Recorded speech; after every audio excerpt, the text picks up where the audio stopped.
What is going on, everybody, and welcome back to the No Counts Given podcast, your premier place for all things dance. I'm your host, Kyle Rush, and before I get started anywhere and I talk about anything, I'm going to need you to like this video. I'm going to need you to hit subscribe or follow wherever you are, because today is my birthday. I am 30. It is so hard for me to say. I am 31 years old today. I'm just kidding. No, I'm not kidding. I am 31 years old today, but I really don't feel like I'm a day over 25, I guess. For the past, what was it, 2 weeks or 3 weeks? We were covering Dance Team Union Nationals. While it was a lot of fun, it was like my chance to do a lot of research on these teams that are DTU teams and a lot of teams that I'm still learning about. So it was a lot of fun to sit down, break down some of these routines, watch some of these routines, look at some of the newcomers that came and how they're going to be preparing going into next season. Just all the fun stuff. So if you missed out on any of that, make sure you go back and watch them. A lot of fun routines to watch. However, we're done with coverage. And for the next month, actually, I lied. For the next 3 weeks, we are still going to be continuing our Tuesday episodes. Okay. This week, the week after, and then the week after. And that's our last Tuesday episodes. And the reason being, I mainly wanted to add in Tuesday episodes because I wanted to cover competitions. And I didn't want to make our Thursday episodes 2 hours long, an hour and a half long, with coverage and interviews and all of these different things. I really wanted our Tuesday episodes to be completely separate. Now that we're done with competition season, regional season is wrapping up. The College Classic is a month away, 3-4 weeks away. We really don't have much to talk about on these Tuesday episodes. So starting April, we will no longer be doing Tuesday episodes. However, our Thursday episodes, I feel like we're upgrading a little bit. These past 3 weeks with doing the coverage for nationals, it was a great chance for me to sit back and reevaluate the podcast, figure out direction where we're wanting to go heading into season 2. And I'm very excited for some of the plans that we have for our Thursday episodes. And we're actually starting off with some of them today. So that's pretty much why we did Tuesday episodes, why Tuesday episodes were here, and what's happening with Tuesday episodes. Maybe it'll come back next season. Maybe I'll just end up making our Thursday episodes longer. There's so many people that I talk to at nationals that are dedicated watchers of the podcast. And as I was talking with them, they were actually telling me that they miss having a long form episode, like an hour long interview or an hour long episode. And so it made me think what would a Thursday episode look like with just all things no counts given that we have to talk about? Like an interview, some deep dives, some coverage as well too. So I don't know. We're going to be talking about it and thinking about it and figuring out what we're going to do moving into next regional season. It's in November, so I got a lot of time. But anyways, that was Tuesday episodes. Okay. I'm going to need you guys, if you're watching, to be a little patient with me today while I am very well prepared and ready to take on today's episode. My birthday festivities from this past weekend have caught up to me yesterday. And I think I'm getting sick. I am fighting a sickness. So we are Sudafed up. We got emergency in our system. And I'm hoping that I can push through these next 2 hours to get this episode up and out. Bear with me. Bear with me. I'm going to tell you guys a story, actually, before we get into all of the fun stuff of this episode. Because it is my birthday, I want to talk about my birthday.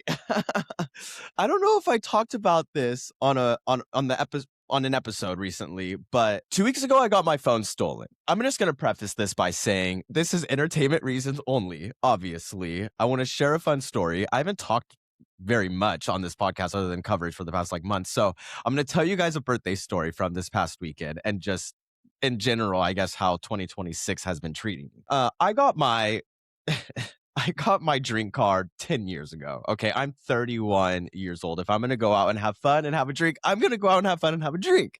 With that being said, I've never been one to get my phone stolen. I've always been really good about having my belongings on me when I go out to a festival or if we're going out, having fun, dancing, whatever. I've always been really good at having my phone on me. 2 weeks ago, I got my phone stolen, okay? I am 99.9% sure Maddie's in WeHo, which used to be Rocco's in WeHo. If you know, please leave a comment down below. I'm very curious. Is running like a phone theft ring, okay? Because 2 weeks ago, I got my phone stolen at Maddie's, okay, which is like a bar club restaurant. And then we went this past weekend for my birthday. I got my phone stolen again. 2 times in 1 month. I got my phone stolen at the same exact place. I'm gonna add my screen here. I'm gonna show you guys this, okay? You see right there in LA, this isn't gonna dox me. It's not showing my location, so I think I'm good. But you see this right here in Los Angeles, okay? See that phone right there? That's downtown LA, okay? If you're just an audio listener, it's fine. By listening, you'll be fine. In downtown Los Angeles, okay, that is where my phone was 2 weeks ago when I cut off my service, okay? Now, and take a look at this, okay? Where's my phone at now? Okay, this is not Maddie's WeHo or in West Hollywood at all. West Hollywood is up here, okay? Downtown. So my phone went from here, actually, it's probably like right here to over here. So I was like, okay, so someone obviously stole my phone. We get back home the next day. I open up Find My Device or whatever this is, okay, to find where my phone was that was just stolen yesterday. Again, my phone was stolen twice. I hope you guys are following along. Let's just scroll in here, okay? This is crazy. Please tell me why my phone, this is as far as I can even scroll in. My phone, nope, there we go. Both of my fallen stones are right next to each other. How does that happen? Someone please explain to me how that happens. This right here is my phone from 2 weeks ago that was stolen. I got my new phone like the next day, okay? This is my new phone. Stolen. They're both right next to each other. So anyways, that's my birthday story. That is how I spent my birthday weekend. Yeah, so that was fun. All right, you guys, that's enough talking about me and updates for my birthday. Don't forget to like and comment and subscribe and yeah, do all the fun stuff. I get my new phone today. It actually, I'm pretty sure by the time I'm done recording this, my new phone will probably be here. So stay tuned till the end to see if my new phone made it. Okay, what are we talking about today? We have a lot on the docket today. I'm not gonna lie. I'm like aiming for this episode to be an hour. Another fun fact. I locked myself out of my house this morning. Yeah, that's another thing I did. I locked myself out of this. Anyways, we're getting off topic. All right, what are we talking about today? We have our new segment today. Okay, and I'm gonna play the intro before we get into it. But I'm very excited for this, and let me explain this segment for you guys because we cryptically kind of talked about it, or not even talked about it at all. We just kind of left it on social media and just let people watch it, I guess. We wanted to kind of see what the feedback would be from, our people. Okay, so no counts given blind item. What is this? Why am I doing this? And what is this going to look like? There's so many times. I'm going to be very honest with you guys. There's a lot of times I get so many messages in a week from our listeners or people that are like newly finding the podcast or newly into dance team and have all these, or not even just dance team, to be real with you, like even dance studio, commercial stuff, industry stuff, people just sending me messages like asking me questions or like advice on these things that are going on in the industry.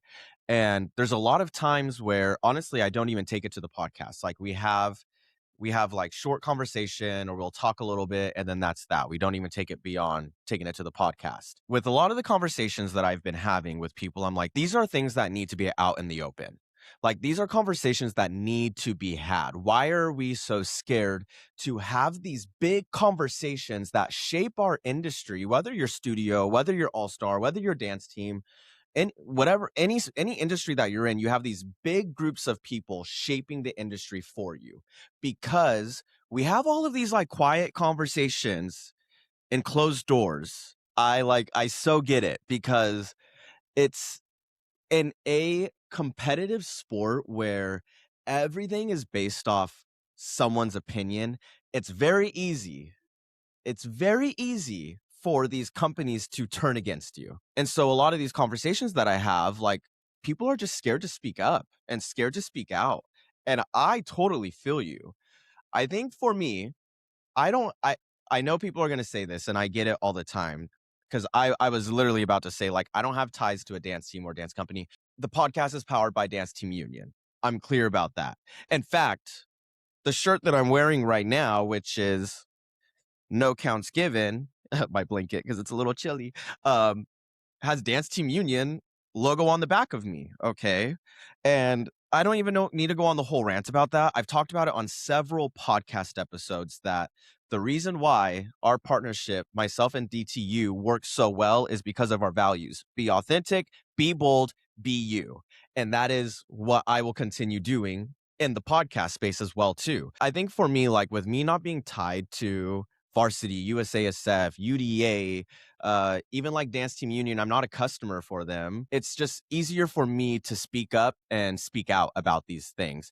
So we brought on Blind Item, where you guys can send me a voice note, get it to me, send it to me. It is on speakpipe.com/no counts given. You could also go to all of our link trees on all of our social medias and our website, nocountsgiven.com, where you could find the link and send in your voicemail.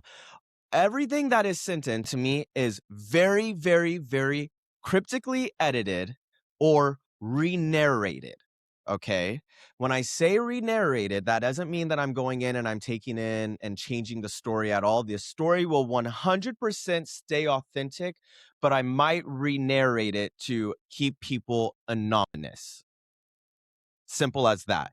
If I have to script it out and write down everything that they said and then redo it in my voice to keep them anonymous, I'm going to do that. Now, when you send in a message, you could include an alias. We have 4 that we are going through today, and they are some pretty hefty topics, if you ask me. And I'm very excited to cover them and talk about them because these are conversations that are moving into the dance team and dance studio space that we need to talk about. And there's also things going on with DTU. There's some DTU controversy that I'm talking about today as well too, and all of the other stuff. So before we get into anything, before I even continue this, because this was already a 20-minute intro, I need to say thank you to my sponsors of today's show: Dance Team Union, Sharpen Up Dance Team Training, Rebel Athletic, and Dance Team Supply.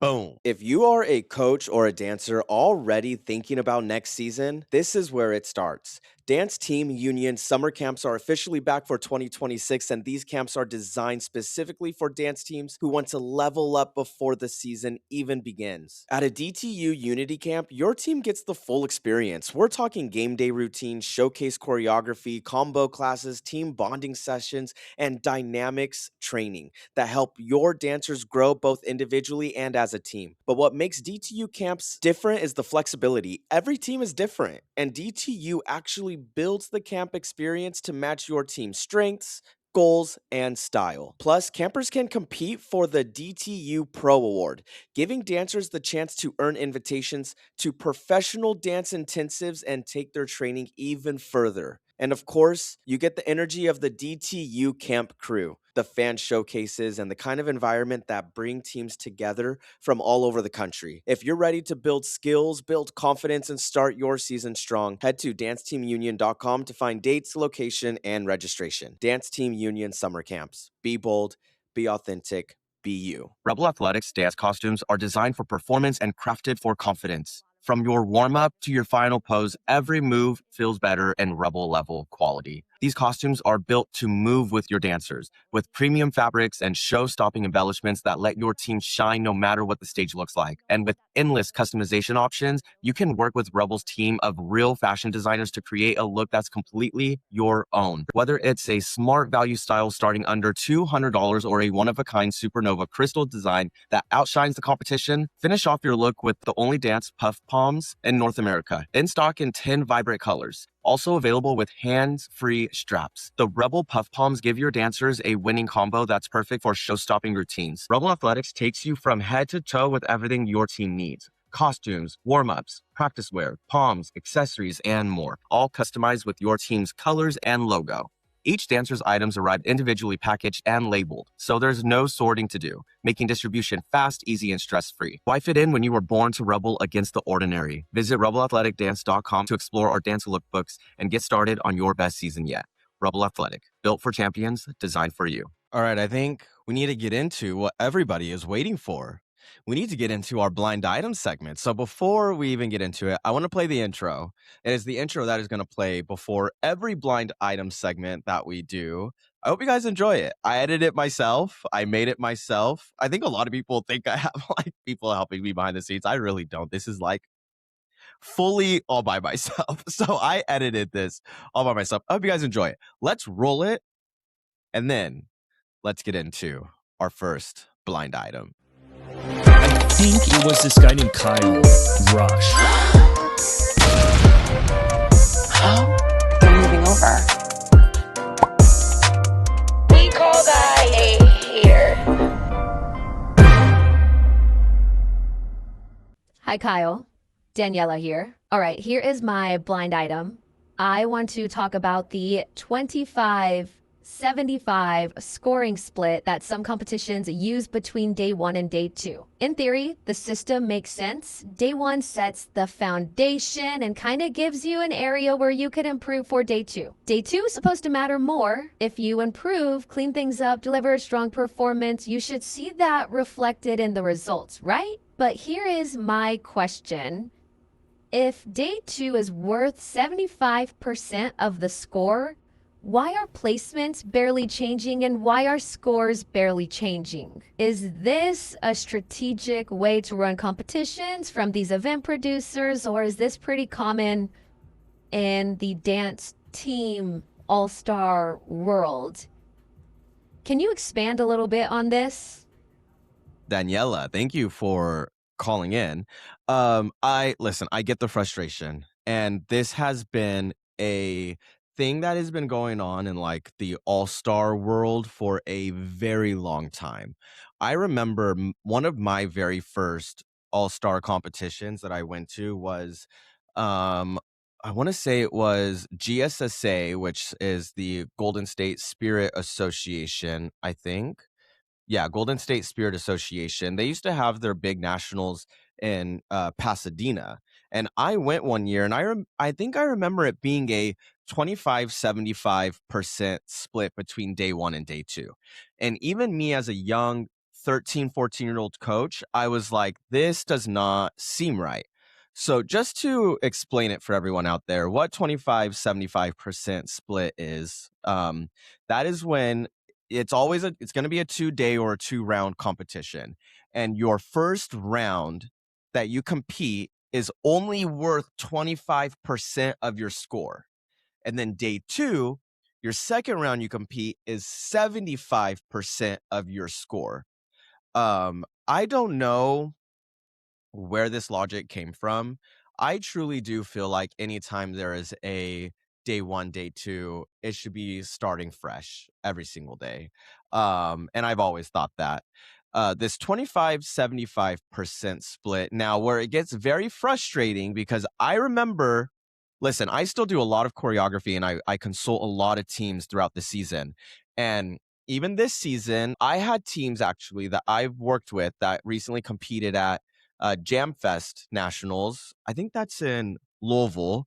And I was very confused when I saw that some of these scores, I don't have them up on me right now. Some of these scores weren't changing between day 1 and day 2. I'm like 99% sure it was Jam Fest. I'm going to say allegedly for now because I can't think of it off the top of my head, but there were some of these scores that were not changing between day 1 and day 2, which is not what it's not what any 2-day competition is designed for. When you are being judged to the exact 10th of a percent, 88.32, even sometimes you'll see like 88.6333, like down to the exact decimal point. I just don't believe that there could be no changes in a performance between day 1 or day 2 for a dance team.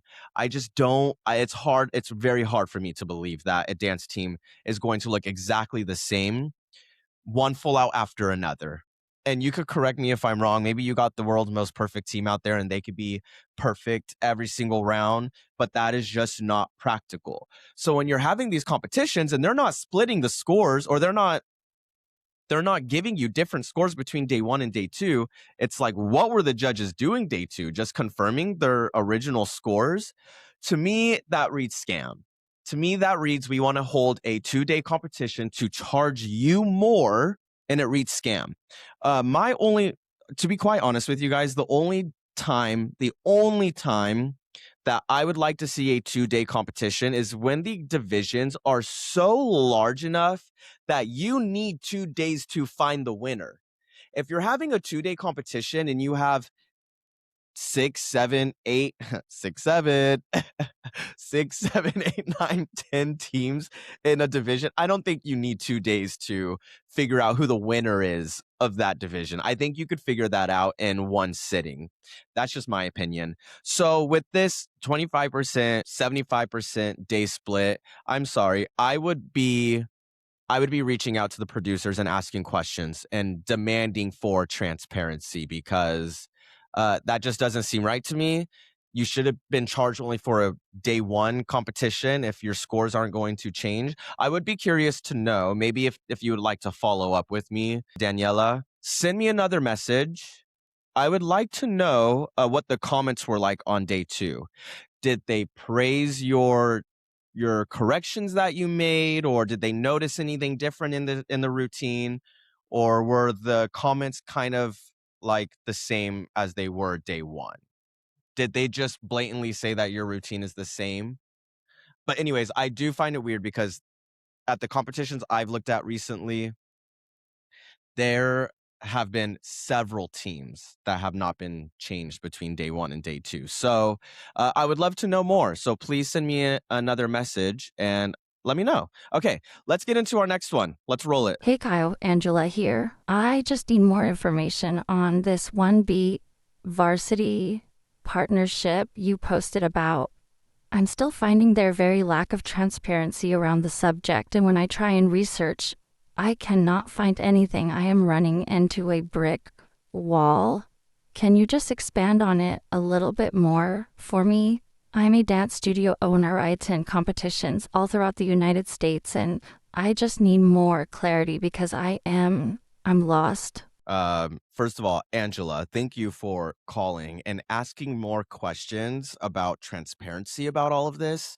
I appreciate that, because what we all need is more transparency, if I'm being quite honest. And I'm happy that you called in about this. I feel like this is going to be a little bit more of a heavier topic for some reason, and not heavier, I guess. I guess this is going to be a little bit more of a longer conversation that we need to have, because the issue that I see at hand with the response is that there's a lot of people in the industry that know varsity. And then there's a lot of people in the industry that don't know varsity, but they know varsity. You get what I'm saying? And I think what we see right here is the split. We have the studio people that know about varsity because of UDA. That's why they know about varsity, okay? And then we have the varsity people, the dance team people. We know about varsity because we know about varsity. You get what I'm saying there? Let's go through the post that I shared on Instagram here. Varsity just partnered with OneBeat. Now, allegedly, and I'm speculating that I think Varsity bought OneBeat. I think Varsity waved some millions of dollars in front of OneBeat, and OneBeat ate that up. Let's dig into this a little bit more. Varsity, the monopoly machine. Over the past 15 years, Varsity has built one of the most powerful event networks in youth sports. They don't just run competitions, they own the ecosystem. Acquire, standardize, control the marketplace. That is what I have known Varsity to do. And I've been very apparent and frank about this, is that I've been in the industry for a very long time. I'm 31 years old today. I started in the dance team industry when I was 9 years old. You could do the math. I've seen them take over every single one of these brands listed below. I used to attend these events before they were Varsity ran, jam brands. I used to go when they had Jammy. I don't even know if they still do Jammy. Do they still do Jammy? Encore. Actually, I don't remember if Encore. I don't remember if Encore was separate from. Actually, they were. I remember now. I'm pretty sure Encore was separate from Varsity. Varsity bought them out and took over. And I don't even think the people that created Encore are with Encore anymore. Pac West, America's Best, like all competitions I used to attend and love when I was younger. I've seen them take over several of these competitions. Now we've seen it very, very big in the cheer space. And when I was in high school, I loved watching cheer. If you watch cheer on YouTube, like you get the lore. Like I used to be all into that. Anyways, let's continue going. So what would this mean for studios? To be very clear with you, if there is something attached to Varsity, Varsity is going to be getting their money somehow. They're not just investing millions of dollars into a business, allegedly, because I don't know how much they invested into this business, and expect nothing in return. Like, let's be so real. Anytime you go to a Varsity event, what do you see? You see very, very high per dancer fees. That is where they get you in these events. Where I could go to a smaller independent event producer, I'll say Dance Team Union, for example, or West Coast Elite, where I'm paying, it's like, what, $150 for a routine, or as low as like $28 for a dancer for a one-day competition, equal amount of competition. I'm going to get the same awards. I'm going to get the same event production. Where I would go to a Varsity event, I would be paying not that $28 per routine per dancer, not the $125 for one single routine. I would probably be paying close to $150 for one routine per dancer. So the registration fees are jacked up. And then you see membership requirements. Varsity is a part of USASF, and I'll get into that later. They're tied to each other. The same person, Jeff Webb, that founded Varsity was a part of creating USASF. Come on, y'all. Come on, okay? You're going to get restrictions on end of season events. This is one big play for Varsity for sure, okay? You're going to have Summit. You're going to have all of these end of season events. Not even all. I think there's only one end of season event, which is Summit. For dance team, at least. I mean, and then if you're talking USASF, you have Worlds. So yeah, you're going to see restrictions on where you're going to be able to go. They start small. And then they start waving more millions of dollars. They grab more. Start waving more millions of dollars. Grab more. Okay. Once all of these studio companies, all of these companies that run these competitions are seeing, oh, wow, all of the best dancers are going to watch. I already know what I bet you I could already guess Varsity's name for you. You ready? Are you ready for it? The Solo Summit. Where it's just one weekend or the 2 days before the summit. If you don't know what Summit is, it's just you have to earn bids, which is like an invitation to go fly your team out to Orlando, Florida, and then everyone competes over. It's like the major nationals for Varsity. And then everyone's going to this competition, and then now more people want to go to this competition. But guess what? You have to be a part of the Varsity brand, the Varsity ecosystem, the Varsity Monopoly game board to get to that area. I hope that's making sense to you. So eventually, what Varsity is aiming to do is acquire all of these brands, all of these studio brands. They wouldn't be dipping their toes in the studio world for no reason, and then feed it into the ecosystem of what is going to be that end of year event. I guarantee you. All right, let's continue. Oh, actually, the biggest one, of course, you're going to get the state of play. You have to stay at XYZ Hotel to even compete at the competition. It is one thing that we have seen Varsity do for many, many years. And I guarantee you, OneBeat is obviously going to hop on that train because this is no longer, I'm sorry, you're no longer OneBeat. You're no longer OneBeat. You are Varsity. That's all it is. You're just Varsity. You're no longer OneBeat. All right, now to be clear, this is where I get a little bit confusion, and unfortunately, the owners weren't able to answer questions for me, but we'll get into that later. OneBeat isn't just one competition, okay? OneBeat operates as a brand network, not a single event. Under OneBeat are multiple properties, including you have Beyond the Stars, you have Groove, Breakout, the Studio line, which the Studio line I think is like more like clothing, so like they sell like practice wear and all of that stuff. Reverb, which is another competition. So I think that's 4 competitions: Breakout, Groove, BTS, and Reverb. USDR, this is like their governing system for roles, I believe. Like this is the the rule system that all of these competitions follow. There's going to be an interesting pattern here that we're going to get into. Actually, to be quite honest with you, this is actually something I just realized right now. So anyways, USDR, I think, is like, it's like their USASF. You get where I'm going here. We're going to see a pattern here shortly, okay?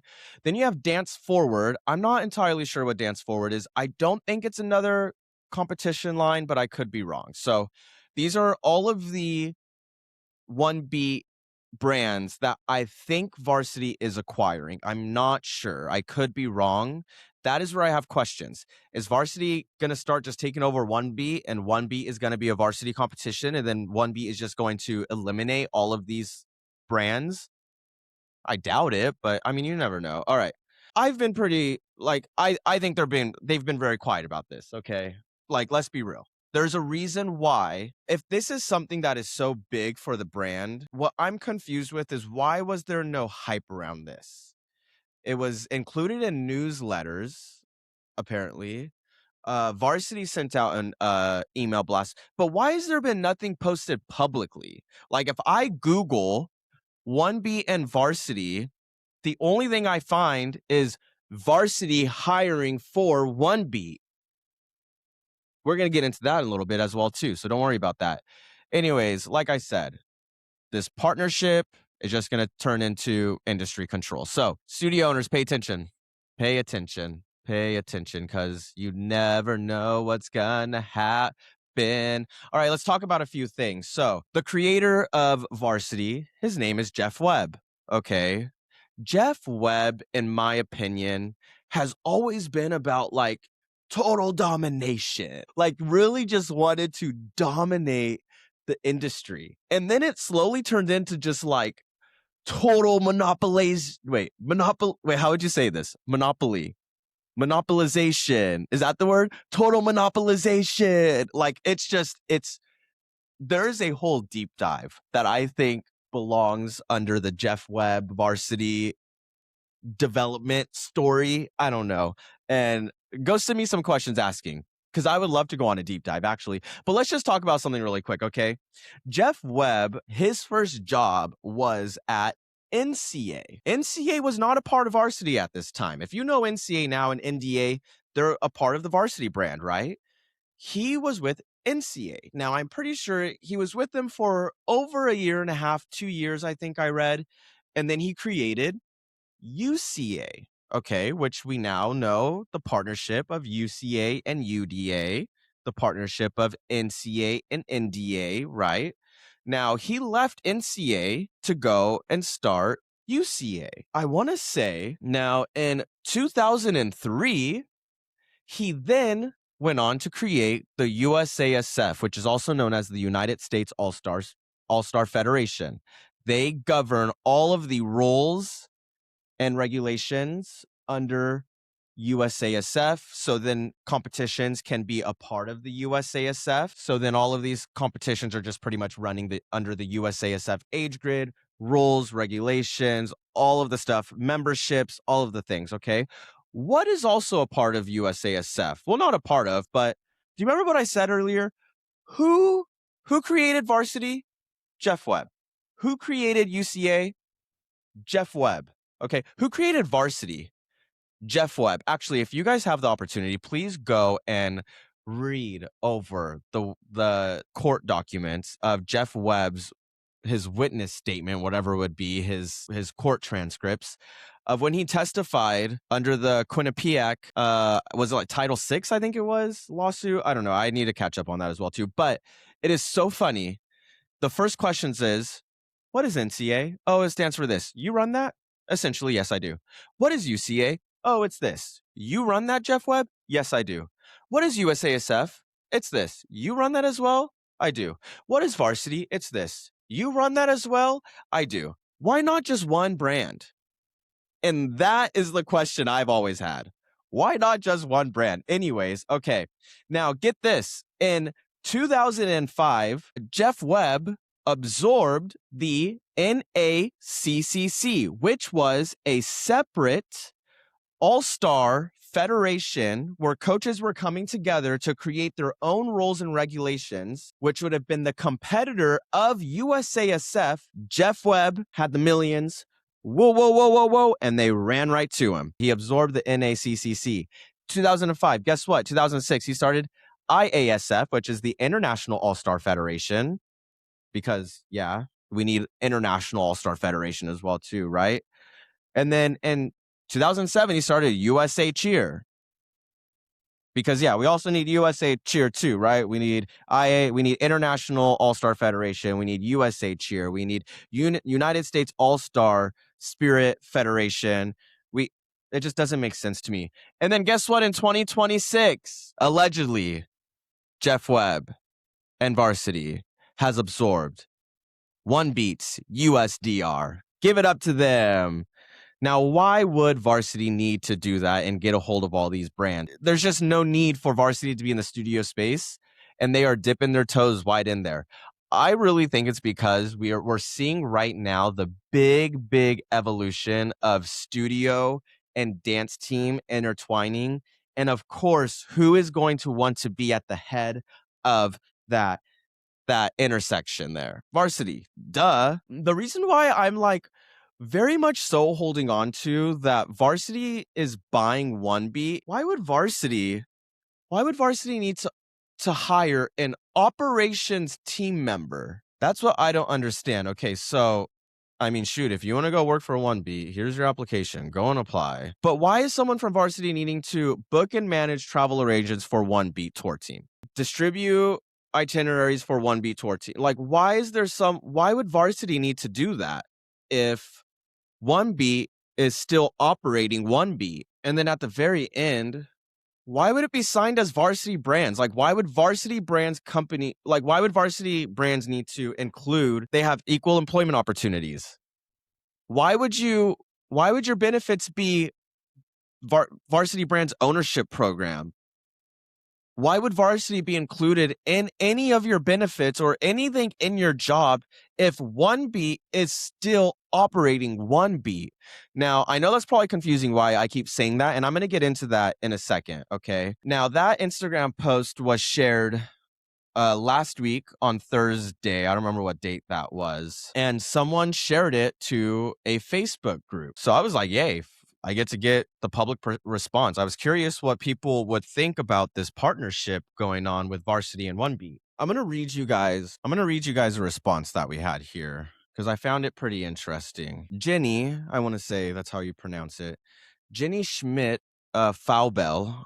I'm sorry if I said your name wrong. I'd like to address a couple misconceptions that are circulating about OneBeat. The owners of BTS and Groove were the founders of OneBeat and are still running OneBeat and all four of its brands. Now, the founders of BTS and Groove, I could be wrong. I could be very, very wrong. So do not quote me on this. But when I looked up some research, I saw that Jenny is the owner of OneBeat, and I don't remember. Sorry, not OneBeat, of BTS, and I don't remember the other guy's name. Daniel, perhaps, is the owner of Groove, which Daniel was up in these comments, liking these comments. Wasn't leaving any comments, but he was liking these comments. I saw that. Okay, let's continue. Please know that we shared this news with every studio in our registered system and informed our employees in December. We also welcome members of the Varsity team to our training event where they had the chance to meet OneBeat team and members in person. If you have any questions or concerns, please feel free to reach out to us directly. Now, I want to be very clear before we continue.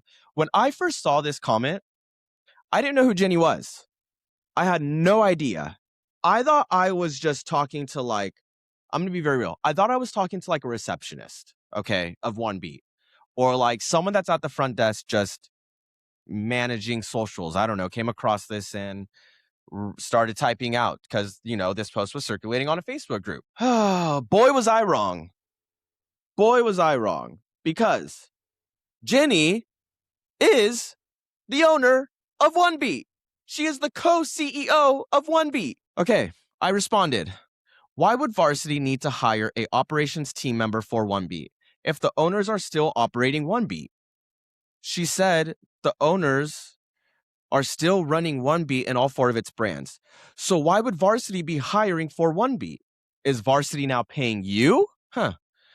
Is there potential plans for Varsity to integrate USASF memberships for any participants going to OneBeat? Last question. What exactly is this partnership? Now, while I am not a customer of OneBeat, so Jenny they don't have to answer to me at all. But if there is something circulating about your company on the internet and there are people leaving comments on that post asking questions, I wasn't the only person asking questions. Why is it that I have to continuously be directed to email you instead of having a public conversation?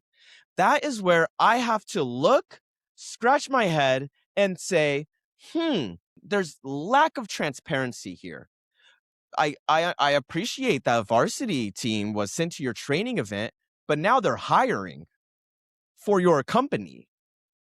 So did they go to your training event to maybe see how you run things? To maybe gather a little bit more intel? Because I guarantee you, varsity's not just going to slap their name on your backdrop and call it a day, okay? There's something in this for the monopoly machine, and I want to know what it is. Why I asked the question of USASF membership fees, hang on. Why I asked the question about USASF membership fees is for one reason and one reason only. I cannot list, and if you can, please comment down below. Tell me one varsity brand for dance studios that does not allow you to have a USASF membership and still compete at their competition. I hope I said that right. Name a brand that will allow you to go and compete at a varsity brand, any varsity competition, without a USASF membership. It's not a thing. It's not a thing. It's not a thing. So when I'm getting a comment back that there's no plans to integrate USASF membership fees, how are you going to have a varsity event? And then my last question, what exactly is this partnership? I didn't get very much answers, to be quite honest with you. There was a lack of transparency going on, and I did not get all the answers that I was looking for. I'm just scratching my head at why do I have to inbox you privately for these answers? Why can't we have it in a public forum for there were people leaving comments saying, if this is true, I'm not going back to a OneBeat event. So why are we not addressing it publicly? The next comment, why are we commenting about varsity being a safe competition for dancers to attend? It takes one Google search. One Google search, okay? Varsity cheerleading faces abuse claims and antitrust litigation. Memphis-based varsity named in federal lawsuit over sexual abuse in cheerleading. May 14th, 2024. Varsity cheerleading. Bain agrees to $82.5 million antitrust settlement. Why? Because varsity was running as a monopoly. You could quite literally say varsity is a monopoly. They got sued for it. Last one. Varsity strikes $43 million settlement with antitrust accusers. March 27th, 2023. So where's the safety? Where's the trust? I don't get it. So I think this is obviously still in development. This is obviously a story that we're just going to have to continue to follow and see what happens. And, OneBeat, someone's paying attention. All right, let's get on with our next blind item call. Long time dance dad, actually. I just had one of my girls go off to college and the East Coast. My next one's graduating this year and is actually joining you on the West Coast. As a longtime dance dad, here, I do get emails from Varsity and USASF, all of the competitions that we've been to. I got an email asking me to take a survey. I don't know if it was meant to be sent to me, actually, because I'm not a coach, and it was asking coaches information. I got an email asking me to submit a survey, what I think UDA should do with their open division. Do you know anything about them breaking up their open division or restructuring that?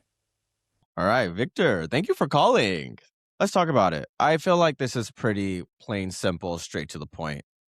Okay, it was sent in a survey that UDA is surveying their community to see if they would like to split up the open division, pretty much essentially just adding a division 2 And then open would include NAIA, D3, community, and junior colleges. Now, if I'm going to be real with you, I just think the timing of this is very interesting. DTU announced that they are removing D1A because it does not exist in the world of college sports, and they are aiming to, always platform dance as a sport. I can't say the same for varsity and UDA. I mean, Jeff Webb, the guy that we just talked about, that whole court transcript that I was just talking about was him pretty much saying that he does not see what he does as a sport or what he puts on competitions as a sport, plain and simple. So essentially, they're just wanting to add a Division 2. Yeah, when I posted that on No Counts Given Instagram, I got a lot of shit for it. And you know what's going to happen when Varsity posts this? Everyone's going to rally behind them because we all love our toxic relationship with Varsity Spirit. Go off. Do you, boo? All right. That's pretty much it. I think what's slowly going to start happening is that you're going to see UDA start doing their divisions like NDA, because I'm pretty sure NDA does that as well too. I think that this could be a proactive change for their competition. Sure, I think it's a good change. However, I question if there's enough competition at UDA to split these divisions. That's where I worry. Or who's in the back end complaining? Which one of you goes to UDA College Nationals and you're complaining because you've never won? Because Northwest beats you every year. Who's complaining? My point. I think that's all I got to say about this. Yeah, they're probably going to end up doing it. They're going to end up doing it. Let's move on. That's the end of this one. I hope I gave you enough information about this one. Be on the lookout. Let's see what they end up deciding to do. Hi, Kyle. I wanted to share something that happened to our team at Nationals. From day 1 to day 2, our score only changed by 1.33 points. That's it. After prelims, we advanced straight to finals. We were sitting with the third highest score in our entire division. So naturally, we thought we were in a pretty good place heading into finals. But after finals, we ended up in 9th place. So I'm trying to understand how that happens, because when you look at numbers, our score barely changed, but our placement dropped 6 spots. I'm not saying anything was wrong. I just think a lot of teams walk away from results like they're trying to understand what actually happened. Eunice, thank you for leaving this in. Okay, this conversation you are bringing at hand is very important, and let me tell you why. I do this a lot too, and I still do this, and I enjoy doing this. But anytime you have different judging panels, or to be honest with you, if you have a competition and there are over 20 teams in that division, I don't think you can really rely on anyone to accurately place a team 1st through 10th. It's very different when you start looking at them in a shorter scale. So then you have, 10, 12, 14 teams in finals. Maybe you're seeing the routine for a second time around. I think it's very difficult to put all 40 teams into a grid and then say, this is where we're standing at now. We're in 9th right now. To be honest with you, the way I would look at that is like, I'm looking at all of this and I'm like, okay, we're in top 10. And that I feel like I could trust a little bit more. Now, if this is what you're experiencing, this is what I'll say. If this is what you're experiencing at your national setting and you are genuinely confused, you need to ask for transparency. It's so important. You need to ask for transparency. Reach out to someone. What is going on? I don't understand why this is happening. Listen to your audio critiques. Are the judges giving you productive feedback, productive criticism? Is it something you feel like aligns with what you also saw? And I would truly base it off that. If everything is all hype around your routine and there's not many corrections, then it's like, okay, what's going on? If you're dropping me from a top 5 to 13th overall, what's going on? So that's where I would lean in with that. And I hope you do get the answers that you are looking for. And you know what? I hope this is fire underneath your butt to dominate next year. Jeez. Fighting demons today, y'all. The flu is no joke. Okay, let's continue. Oh, that's it for blind item. That's it for our blind item segment. All right, we have some ads that I got to roll. We're going to finish this podcast with some recent news that I want to talk about. The IDL, what's going on? Hello? And then that's it. And then we're done. All right, let's roll the ads. Dance Team Supply is a proud sponsor of the No Counts Given podcast. We exist to make training clearer, cleaner, and way more intentional for dancers and coaches. From technique tools to team essentials, we've got what you need to train smarter and show up stronger.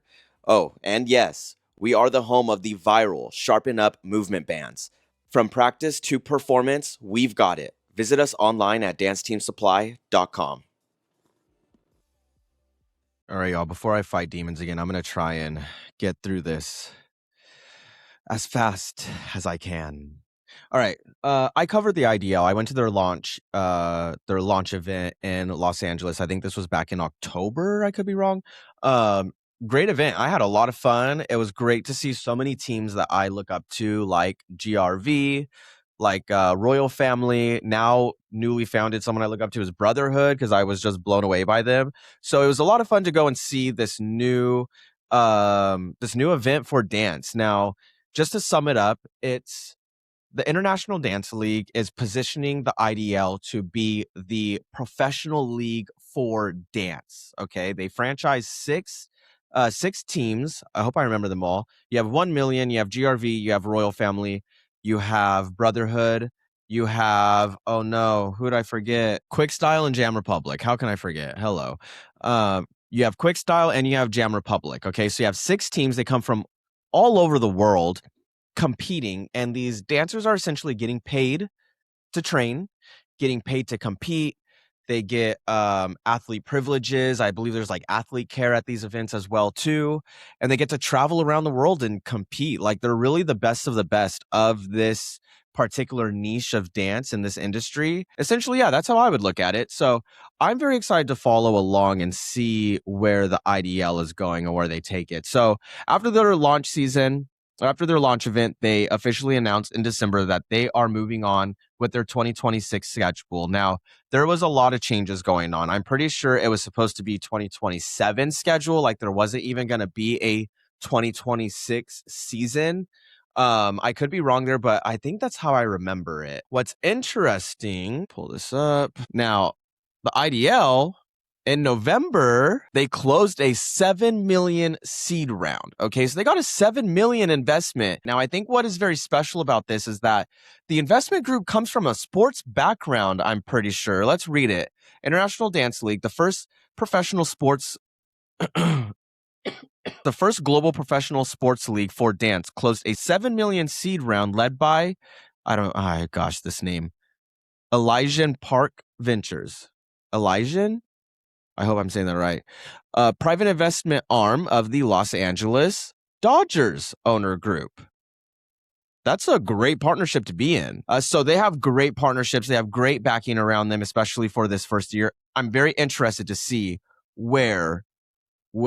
how big is this going to get, because they are hoping to add more regions. Let's take a look. Championship. What's interesting is that just because you might have placed lower throughout the entire season at each series, that doesn't mean you can't be the IDL champion. Correct. It is entirely possible for you to never win a first round matchup, and you come into the championship event, you beat the 1 seed in the first round, which is going to be a huge mountain to climb, and then you win the top 3 in the second round, and that means you're the IDL champion. Which sounds crazy. It is crazy, and it is a growing pain of us having this sport be with 6 teams right now, but when we expand, that will no longer be a thing. Yeah, this is a season 1 thing right now. Ideally, we move on to having 12 teams, and we build into having multiple conferences, so that won't even be possible in future. But it does mean everybody's in play the entire time. Exactly. All right, I think that's a good roundabout for that, right? So I get it. With 6 teams, that it's a growing pain. And I'm starting to understand some of these growing pains. We're going to get into it in a little bit as well, too. They're planning on growing this to eventually 12 teams. I was listening to their podcast, and I think I even heard someone say 20 teams, which is going to be insane. It makes me wonder what the next United States team might be. Okay, so one question that I have with this, because the IDL, they constantly preach that they really want to platform this as a professional sport. These dancers are the LeBron James, are the Steph Curry of dance and of this sport. Where I scratch my head, I imagine that if these teams joining the IDL, that they're backing this value and that they're backing this vision and that they're behind it 100%, because the IDL could push and push as much as they want, but in reality, like it's GRV, it's Brotherhood, it's all of these teams that are really going to have to also platform their dancers as a professional in this sport. So why are professional teams competing against, let me rephrase that. Why are professional athletes competing against community athletes at competitions? This past weekend, or 2 weekends ago, it was, I'm pretty sure, Vimo, who was their winners of the community division at their launch event at Vibe dance competition, just, 2 weeks ago, beat GRV, a community team, beat a professional IDL team. Now, I get it. That's fine. Like, Vimo is talented. GRV is insanely talented. But I don't know. That makes me scratch my head. Okay. Additionally, how much were the tickets at Vibe? Like $15, maybe? Pre-sale, $20. I shouldn't be able to pay $15 or $20 to go see a Steph Curry. All right, let's take a look at this clip of the director of content, Clay, and Alec, the director of league operations, talking about GRV's matchup against Northside, saying that it would be quite embarrassing if Northside or if GRV lost to Northside. Now, I'm going to say it because they said it. It's quite embarrassing that Vimo beat GRV. Again, I don't even think I said this, but I need to say this. I have a lot of respect for these teams and for these dancers, okay? That's all I have to say. All right, let's watch this clip. Right now, what they must be building to be able to like serve right in Brotherhood's face, and I know Brotherhood's not going to let that just happen. So I'm just like, oh. And you know what's crazy? We are going to see outside of IDL, GRV go up against Northside at Vibe dance competition here in a couple of weeks from when we're filming. I don't know if the results of that are out by the time this comes out, but Northside's also competing in the community division. So there's going to be this whole extra subtext layer of a bunch of people that GRV may or may not have beat. Might be going in there trying to slug them again, and I don't know if it's going to work. That's crazy. GRV has to beat a community division team. Yep. That sure do. Wild. Otherwise, it might be embarrassing. I know. I guess we'll find out. And we found out. Okay, so GRV ended up beating Northside, but Vimo, a community team, beat GRV. That's a bit embarrassing. That's T. All right, you guys, I hope you enjoyed today's podcast. These are all developments I feel like we're going to continue talking about in the next coming weeks. If you want to send in your blind item tip, please feel free and send it in at speakpipe.com/nocountsgiven. Go to our link trees on all of our socials or go to www.nocountsgiven.com and find the link. Hit that like button. Hit that subscribe. It's my birthday. You better. And I hope you have a great rest of your Tuesday. Bye, everyone.